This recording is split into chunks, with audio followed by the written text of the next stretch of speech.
Bismillahirrahmanirrahim. This is a class for principles of accounting और BS Economics. आज जो है हम बैंक reconciliation statement पढ़ेंगे. That is actually the second last chapter of your course. So bank reconciliation statement क्या है और क्यों हम बैंक reconciliation statement जो है वो बनाते हैं. ठीक. So normally businesses जो होती हैं whether that is sole proprietorship, whether that is partnership और चेन स्टॉक कंपनीज, सो वो जो जितनी भी ट्रांजैक्शंस करती हैं, सो वो सारी ट्रांजैक्शंस जो है वो बैंक के थ्रू होती हैं. ठीक. वो आया किसी को पेमेंट्स करती हैं या किसी से पेमेंट्स रिसीव करती हैं, सो वो बैंक के थ्रू ही सारी ट्रांजैक्शंस जो है वो होती हैं. और बैंक के साथ साथ उसके उस बिजनेसेस के अपने जो है अकाउंट्स भी होते हैं. ठीक. जिसमें वो अपने साथ भी रिकॉर्ड करते हैं कि उसकी कैश की पेमेंट्स कितनी हुई हैं. ठीक. और कितनी कैश की पेमेंट्स उन्होंने रिसीव की है. मतलब उनका अपना एक कैश लेजर अकाउंट जो है वो होता है. जिस तरह हम जो है लेजर अकाउंट्स बनाते थे. ठीक. सो उसमें एक कैश का लेजर अकाउंट होता था. सही. जिसमें नॉर्मली जितनी भी कैश इनफ्लोज या आउटफ्लोज हुई होती हैं, सो वो उस कैश लेजर अकाउंट में शो होती हैं. ठीक. सो एक आपके पास मतलब बीइंग अ बिजनेस आपके पास एक अकाउंट होता है जो कैश लेजर अकाउंट होता है, और दूसरा आपका एक अकाउंट होता है बैंक में. ठीक. जिसमें जितनी भी आपकी इन आउट्स हुई हैं कैश की, सो वो वहाँ पे मेंशन होता है. लेकिन कुछ आप कह सकते हैं गलतियों की वजह से या कुछ एरर्स एंड ओमिशंस की वजह से बाज़ दफ़ा जो बैलेंस आपके पास कैश लेजर में मौजूद है और जो बैलेंस आपके बैंक स्टेटमेंट शो कर रहा होता है, ठीक, सो उसमें डिफरेंस होता है. सही. उस डिफरेंस को ख़त्म करने के लिए, रिकंसाइल करने के लिए हम क्या बनाते हैं, बैंक रिकंसिलिएशन स्टेटमेंट बनाते हैं. ठीक. बैंक रिकंसिलिएशन स्टेटमेंट क्या है? Explain the difference between reported cash reported on bank statement and cash balance in depositor accounting records. सही.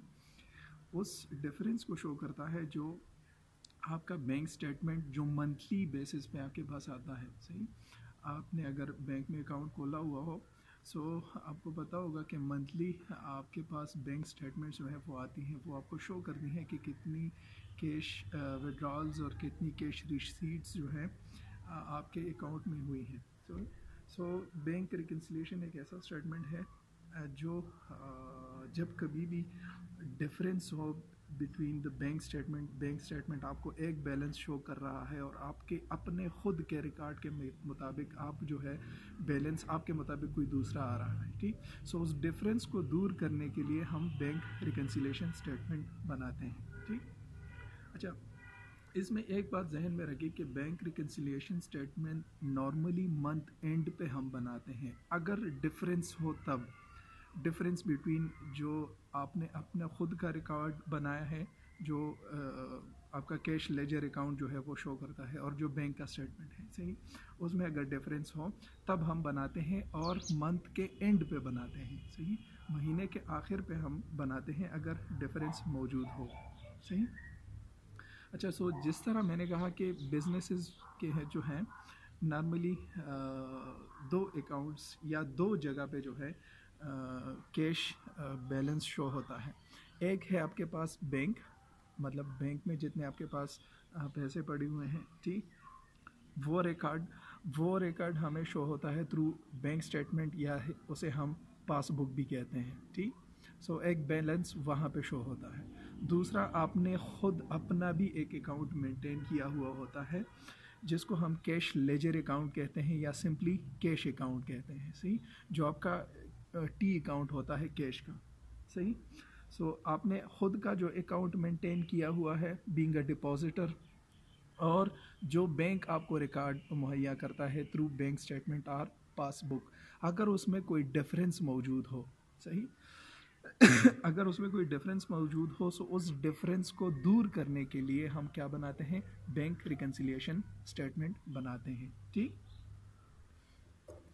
अच्छा, यहाँ पे एक बात जहन में रखें कि जो डिपॉजिटर्स का अकाउंट होता है, सही, या डिपॉजिटर जो खुद अपना अकाउंट मेंटेन करता है थ्रू कैश लेजर या कैश अकाउंट, सही, जो नॉर्मली वो टी अकाउंट होता है। लेजर आपने ऑलरेडी पढ़ा हुआ है, लेजर में हम टी अकाउंट्स बनाते हैं, सही। सो उसमें आपका जितना भी कैश पड़ा हुआ होता है या जितना कैश में इंक्रीज़ होता है, ठीक, वो हम डेबिट अमाउंट से शो करते हैं, सही। जिस तरह ऑलरेडी डेबिट क्रेडिट रूल्स में आप पढ़ चुके हैं कि increase in asset is always shown as debit. So cash आपका एसेट है और जितना भी कैश आपका इंक्रीज़ होता है सो आप अपने अकाउंट में उसे डेबिट के थ्रू शो करते हैं, सही। और जब कभी भी आपके एसेट में या आपके कैश में स्पेसिफिकली डिक्रीज़ होता है सो आप उसको क्रेडिट से शो करते हैं, सही। लेकिन बैंक इसको अपोजिट डायरेक्शन में डील करता है, सही।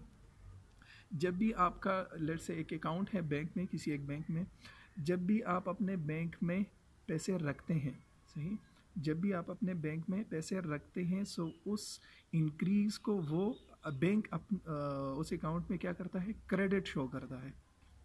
क्रेडिट क्यों शो करता है? क्रेडिट इसलिए शो करता है कि जितने पैसे आपने बैंक को दिए हैं, अपने बैंक अकाउंट में रखे हैं, डिपॉजिट आपने किया हुआ है, सही। सो वो डिपॉजिट का अमाउंट जो है वो बैंक के लिए लाइबिलिटी है।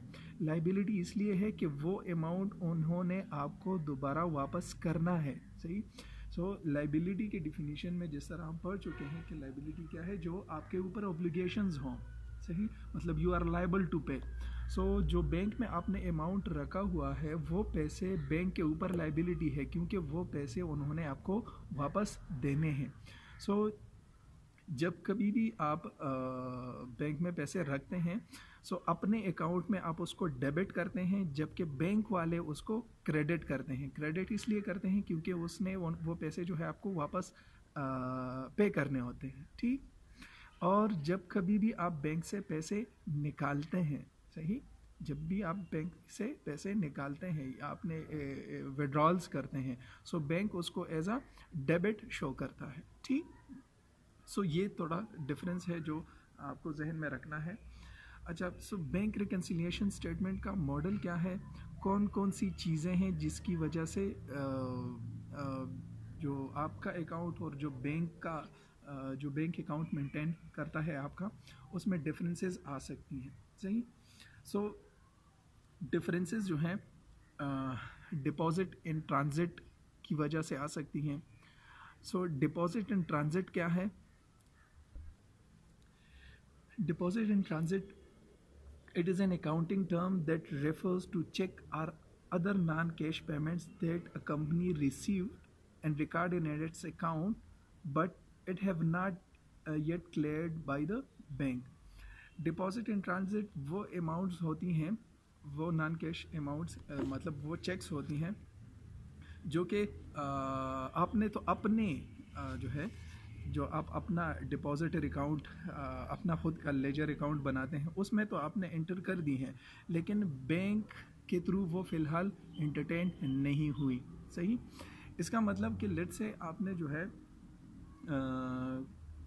आपने कुछ प्रोडक्ट्स जो हैं किसी कस्टमर को बेची हैं, सही, आपने एक प्रोडक्ट सोल्ड आउट की हैं और उसके बिहाफ पे उन्होंने आपको चेक की सूरत में कैश जो है आपको पेमेंट की है चेक की सूरत में, ठीक। सो लेट्स से उनकी तरफ से आपको फ़ोन आया है कि हमने चेक आपको इशू कर दिया है, लिहाजा आप बैंक जाके ये अपने अकाउंट में डिपॉजिट कर दें, सही। सो जब भी आपके कस्टमर को आपको फ़ोन आया कि इतना जो अमाउंट है उसके हमने चेक इशू कर दी हैं, सो वो चेक लेट्स से आपने अपने जो अकाउंट्स हैं वहाँ पे तो मेंशन कर दिया है, लेकिन बैंक के रिकॉर्ड्स में वो फ़िलहाल इंटरटेन नहीं हुआ क्योंकि नॉर्मली चेक क्लियर होने में 2-3 दिन लगते हैं। लेट्स से वो क्रॉस चेक है, सो क्रॉस चेक को क्लियर होने में 2-3 दिन लगते हैं, ठीक। और लेट्स से ये अमाउंट जो है आपको 29 जुलाई को ये चेक जो है आपको मिला है, सही, और वो चेक 29 जुलाई को जो है बैंक में भी चला गया है। अब इस चेक को क्लियर होने में कम से कम 2-3 दिन लगेंगे, सही। सो उस 2-3 दिन लगने में वो महीना गुजर गया, महीने के एंड पे आपको बैंक का स्टेटमेंट आया। सो वो बैंक के स्टेटमेंट में वो अमाउंट नहीं शो हुआ जो कस्टमर ने आपको चेक भेजा हुआ है। सही। क्यों चेक शो नहीं हुआ? क्योंकि उसको क्लियर होने में 2-3 दिन लगते हैं, क्रॉस चेक को क्लियर होने में 2-3 दिन लगते हैं। सही। सो डिपॉजिट इन ट्रांजिट वो डिपॉजिट्स होती हैं जो आपने तो अपने अकाउंट में उसको डिपॉजिट कर दिया है, लेकिन बैंक से फ़िलहाल वो क्लियर नहीं हुआ। सही। सो इसकी वजह से भी डिफरेंसेस आ सकती हैं। सो डिपॉजिट इन ट्रांजिट हमेशा आपने क्या करना है, डिपॉजिट इन ट्रांजिट का केस अगर हो तो वो आपने बैंक के अकाउंट में ऐड करना होता है। ठीक। डिपॉजिट इन ट्रांजिट हमेशा क्या होगा, बैंक के जो बैंक का बैलेंस है उस बैंक के बैलेंस के साथ वो क्या होगा, ऐड होगा। ठीक। दूसरी जो गलती आ सकती है वो गलती आउटस्टैंडिंग चेक्स की वजह से आ सकती है। सही। आउटस्टैंडिंग चेक्स क्या हैं?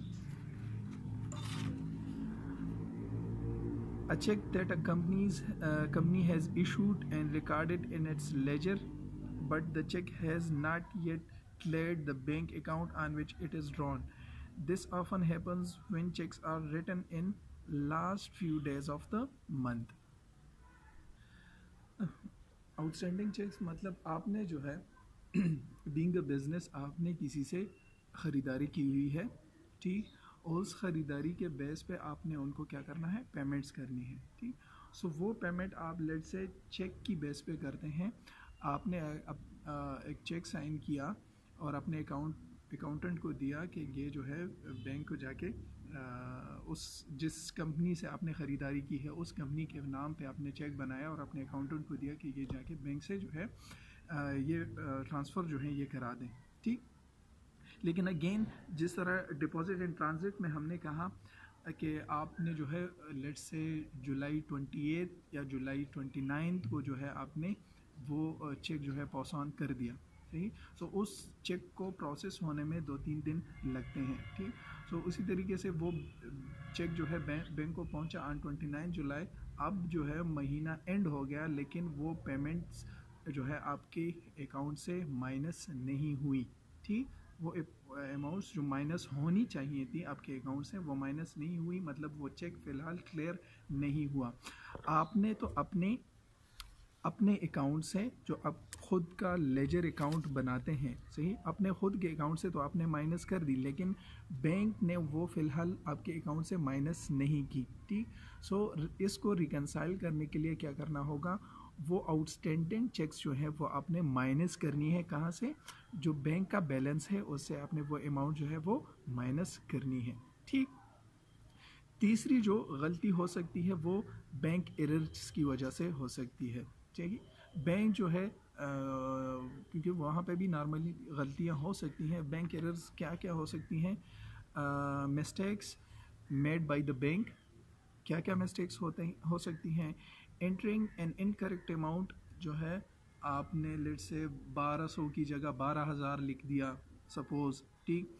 या जो है किसी दूसरे अकाउंट के पैसे जो हैं आपके अकाउंट में आ गए, सही, या आपके अकाउंट के पैसे जो है किसी दूसरे अकाउंट में चले गए, सही। इस तरह की गलतियां जो है वो भी हो सकती हैं और इस वजह से भी आपका जो बैलेंस है, आपके कैश लेजर का बैलेंस और दूसरा जो बैंक का बैलेंस है उसमें डिफरेंसेस आ सकती हैं। ठीक। सो उस गलतियों के लिए आपने क्या करना है, compare cash ledger amount to the bank statement to spot the error. आपने सामने जो है आपने बैंक स्टेटमेंट रखना है और दूसरा कैश लेजर अकाउंट रखना है और वो गलती जो है वो निकालनी है। फिर अगर बैंक ने गलती से अमाउंट ज़्यादा आपके अकाउंट में रख दिया है तो आपने माइनस करना है। अगर उसने कम अमाउंट लिख दिया है तो फिर आपने क्या करना है, बैंक के स्टेटमेंट में वो गलती जो है वो प्लस कर देनी है। ठीक। दूसरा, अगर हम डिपॉजिटर्स की साइड पे आए, वहाँ पे क्या क्या गलतियाँ पॉसिबल हैं जिसकी वजह से डिफरेंसेस जो है वो आ सकती हैं। सो सबसे पहली गलती जो है वो डिपॉजिट बाय बैंक, या जिसे हम क्रेडिट मेमोज कहते हैं। ठीक। सो क्रेडिट मेमोज एक्चुअली क्या है? क्रेडिट मेमोज या deposit bye banks an item that accompanies bank account statement that increases company's checking account. सही. बाज़ दफ़ा जो है आप जो है बैंक के साथ बैंक को अथॉरिटी देते हैं कि वो आपके बिहाफ पे पेमेंट्स रिसीव करें या जो है आपके बिहाफ पे पेमेंट्स करें, आप बैंक को अथराइज़ करते हैं. ठीक. सो लेट्स से आपने जो है किसी लेट्स से आपने हबीब बैंक में आपका अकाउंट है और हबीब बैंक के किसी इन्वेस्टमेंट प्लान को भी आपने ख़रीदा हुआ है. सही. कोई इन्वेस्टमेंट प्लान है, उसमें भी आपने अकाउंट खोला हुआ है. ठीक.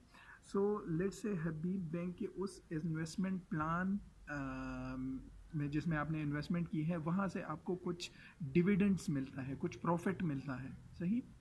कुछ प्रॉफिट मिलता है, वो प्रॉफिट मंथली बेसिस पे हो सकता है सपोज. ठीक. सो हर महीने जब उस अकाउंट्स उस इन्वेस्टमेंट प्लान से जब जितना प्रॉफिट होता है वो आपके बैंक अकाउंट में ऐड होता रहता है. ठीक.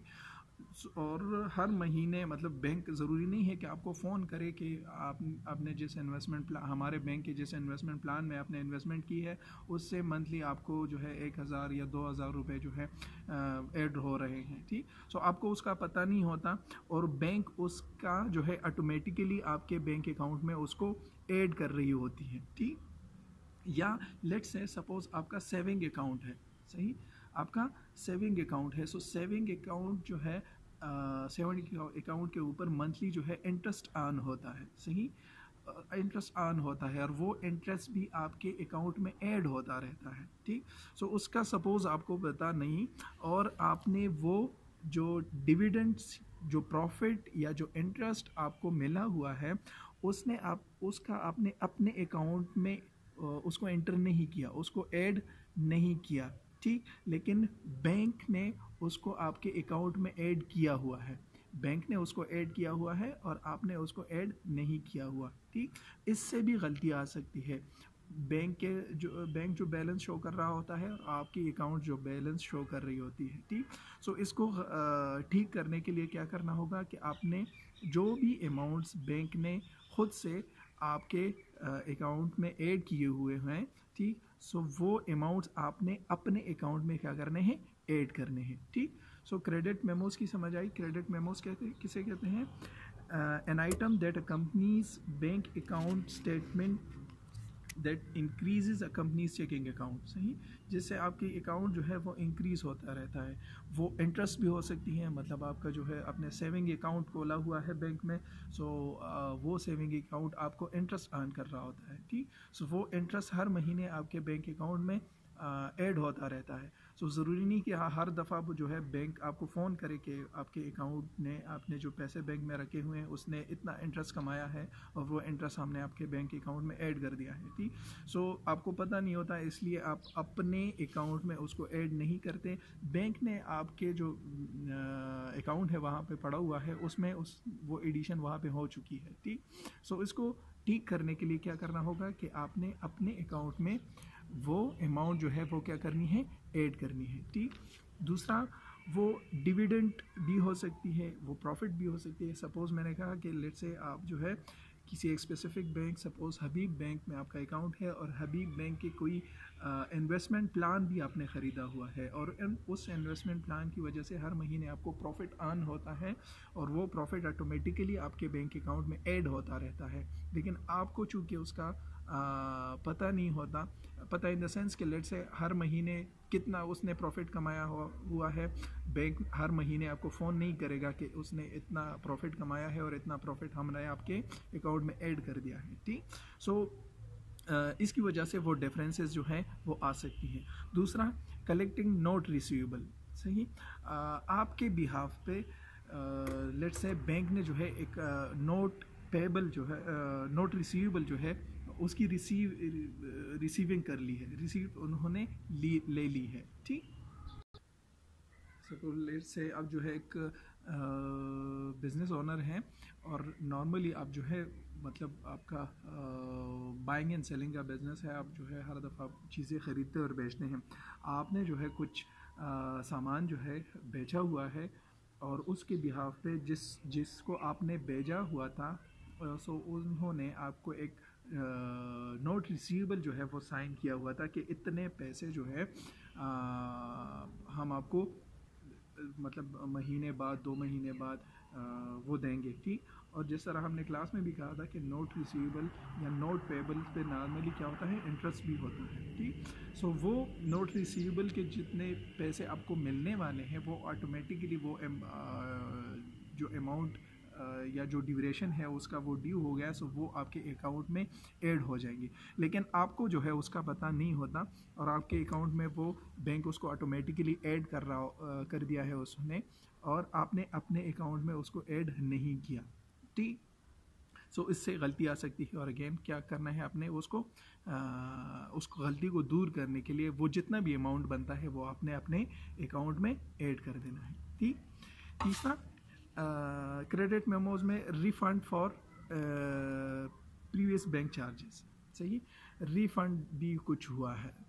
रिफंड इस तरीके से हुआ है कि लेट से आपने जो है कुछ 100 आइटम्स जो हैं, लेट से 100 आइटम्स आपने ख़रीदे हैं, कुछ प्रोडक्ट्स ख़रीदे हैं, ठीक। और हर आइटम का वर्थ जो है वो सपोज़ 10 रुपये हैं, ठीक। आपने 100 आइटम्स ख़रीदे हुए हैं और हर आइटम की कीमत जो है वो 10 रुपये है, ठीक। लेकिन आपने जितने आइटम्स ख़रीदे हुए थे उसमें सपोज़ 2 आइटम्स जो थे या 2 प्रोडक्ट्स जो हैं वो ख़राब निकले, सही, आउट ऑफ ऑर्डर थे और वो ख़राब निकले, सही। सो वो वापस हो गए, सही। सो वो वापस होने की बुनियाद पे जिस कंपनी से आपने वो ख़रीदारी की हुई थी उसने उस 2 आइटम्स के पैसे जो है रिफ़ंड कर दिए आपके बैंक अकाउंट में, सही।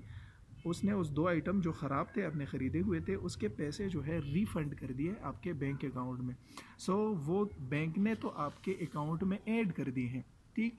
लेकिन आपको पता नहीं था, आपने अपने अकाउंट में जो आप अपना ख़ुद का अकाउंट मेंटेन कर रहे होते हैं उसमें वो एडिशन जो है वो नहीं हुई, इस वजह से भी डिफरेंसेस आ सकती हैं। सो इसको दूर करने के लिए क्या करना होगा कि वो जो जितनी भी अमाउंट बनती है वो अमाउंट आपने क्या करना है अपने अकाउंट में, अपने कैश लेजर अकाउंट में उसमें ऐड कर देना है, ठीक। अच्छा, दूसरी किस्म की गलती जो आप कर सकते हैं जिससे वजह से डिफरेंस आ सकता है वो है सर्विस चार्जेस, सही। क्योंकि नॉर्मली बैंक जो हैं आपसे सर्विस चार्जेस जो है वो काटती हैं। सपोज़ आप जो है कोई लेट से एटीएम का सर्विस जो है वो लेते हैं, सो एटीएम के सर्विस पे मंथली या ईयरली जो है आपसे कुछ कटौतियाँ जो है वो होती हैं, ठीक। सो वो कटौतियाँ वो जो है आपको पता नहीं होता, आप अपने अकाउंट में उसमें आपने वो कटौतियाँ नहीं की, सही।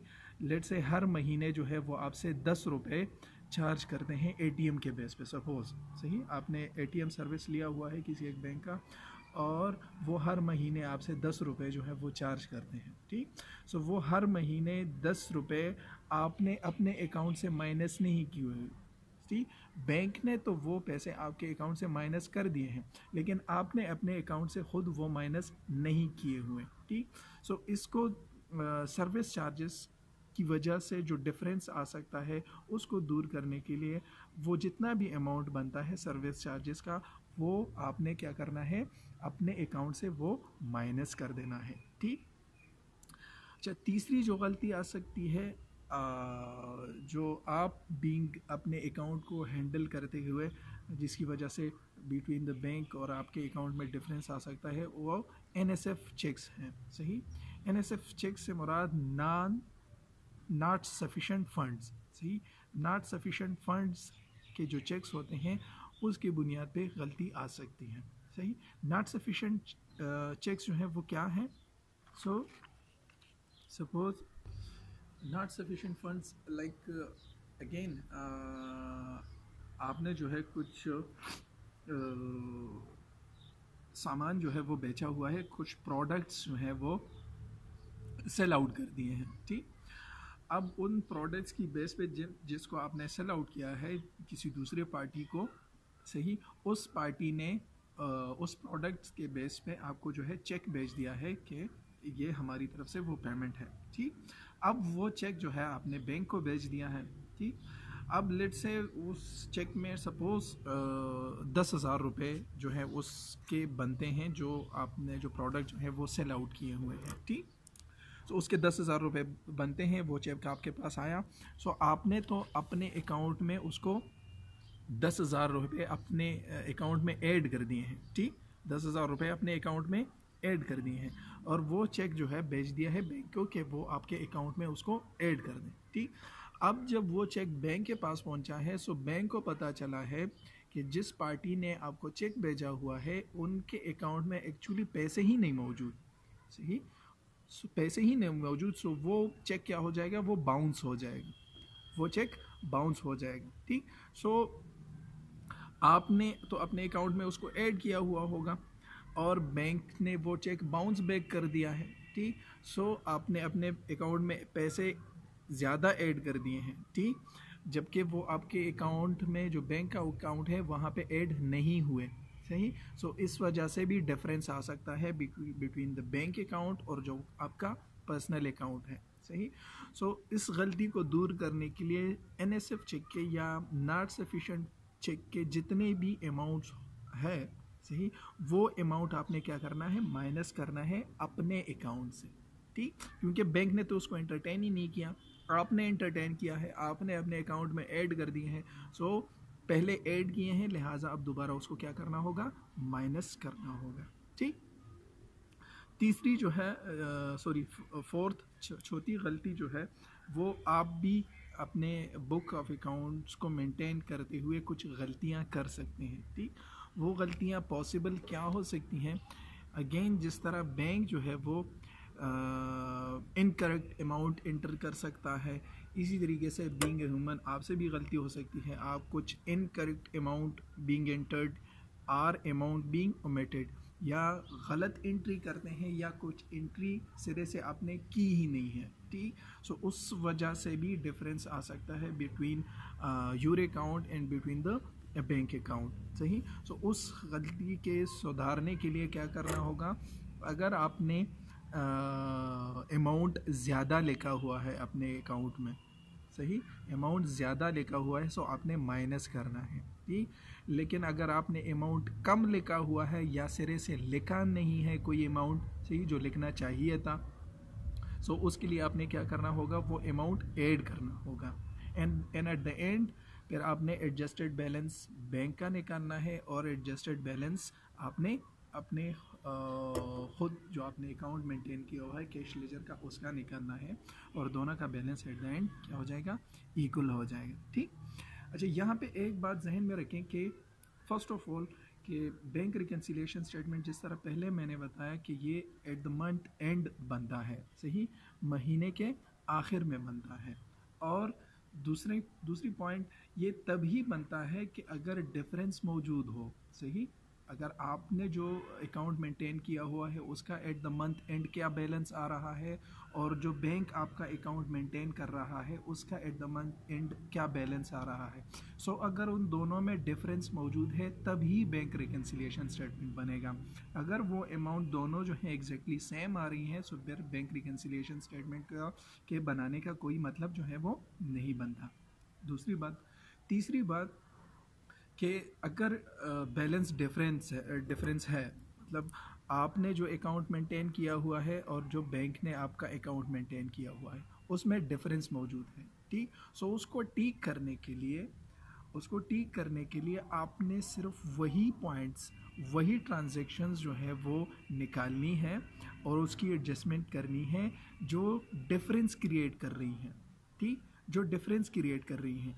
जो ट्रांजैक्शन या जो अमाउंट सेम आ रही हैं आपके अकाउंट में और बैंक के अकाउंट में, सो वो आपने एंटरटेन नहीं की। सपोज़ आपने जो है कुछ ख़रीदारी की है, सपोज़ 10,000 रुपये की, और आपने चेक भेजा है बैंक को। सो बैंक ने भी वही 10,000 रुपये जो है वो चेक एंटरटेन कर लिया और आपके अकाउंट से माइनस कर दिया, सही। सो आपने भी अपने अकाउंट में 10,000 रुपये माइनस कर लिए हैं और बैंक ने भी वो अमाउंट जो है वो माइनस कर दिए हैं, ठीक। सो अब जो है डिफरेंस नहीं आ रहा, दोनों साइड पे वो चीज़ें जो है वो सेम आ रही है। ठीक, सो ऐसे किस्म की ट्रांजेक्शन को आपने एंटरटेन नहीं करना, सिर्फ वही ट्रांजेक्शन एंटरटेन करनी है जो महीने के एंड पर डिफरेंस क्रिएट कर रही हो। सही, अगेन लेट से अभी जो मैंने एग्जांपल दिया कि लेट से आपने किसी को 10,000 रुपये की पेमेंट करनी है, उसका आपने चेक साइन किया और बैंक को भेज दिया, ठीक, और बैंक ने भी वो माइनस कर दिया। सही, लेकिन सपोज अगर आपने वो चेक अगेन 29 जुलाई को जो है वो भेज दिया है, ठीक, बैंक को चेक साइन कर दिया और बैंक को वो भेज दिया, अब वो चेक क्लियर होने में 2-3 दिन लगेंगे। ठीक, अब महीना के एंड पे आपने अपने अकाउंट में देखा कि वहाँ पे 10,000 रुपये जो है वो कम शो हो रहे हैं, जबकि आपके अकाउंट में, बैंक के अकाउंट में वो 10,000 रुपये ज़्यादा शो हो रहे हैं। ठीक, सो वो पॉसिबली इस वजह से हो सकती हैं कि जो चेक आपने भेजा हुआ था, ठीक, वो चेक वहाँ पे इंटरटेन नहीं हुआ होगा। ठीक, सो अब यहाँ पे डिफरेंस क्रिएट हो रहा है। सो आपने यही मतलब कहने का, आपने वही एंट्रीज जो है वो उठानी है कि जो डिफरेंस क्रिएट कर रही होंगी। ठीक, जो डिफरेंस क्रिएट नहीं कर रही होंगी, जो दोनों साइड पे इंफॉर्मेशन सही आ रही है और इक्विवेलेंट अमाउंट्स जो है दोनों साइड पे शो हो रहे हैं, सो फिर वो जो है वो एंट्रीज आपने कंसिडर नहीं करनी बैंक रिकन्सिलिएशन स्टेटमेंट के लिए। ठीक, अच्छा, लास्ट थिंग वो ये कि लेट से आपके एग्ज़ाम के पॉइंट ऑफ व्यू से आपको जो है बहुत ख्वारी नहीं करनी होगी। ख्वारी इन द सेंस कि अगर आपको बैंक रिकन्सिलिएशन स्टेटमेंट पेपर में आया, सो आपको बैंक स्टेटमेंट और अपने कैश लेजर अकाउंट जो है नहीं दिए गए होंगे। सही, आपको जस्ट वो जो डिफरेंस क्रिएट कर रही होंगी जो एंट्रीज़, सो आपके लिए आसानी होगी, आपको सिर्फ वही एंट्रीज जो है दी गई होंगी और उससे आपने जो है बैंक रिकन्सिलिएशन स्टेटमेंट जो है वो बनाना है। ठीक, so that's all about the bank reconciliation statement. अभी दूसरा लेक्चर जो है वो उसमें हम कोशिश करेंगे कि 2 एग्जांपल्स जो हैं इस पर ट्राई करें कि ये बैंक रिकन्सिलिएशन स्टेटमेंट अच्छे से आपके समझ में आ जाए। फिलहाल अगर आपका कोई क्वेश्चन हो सो आप पूछ सकते हैं। Thank you.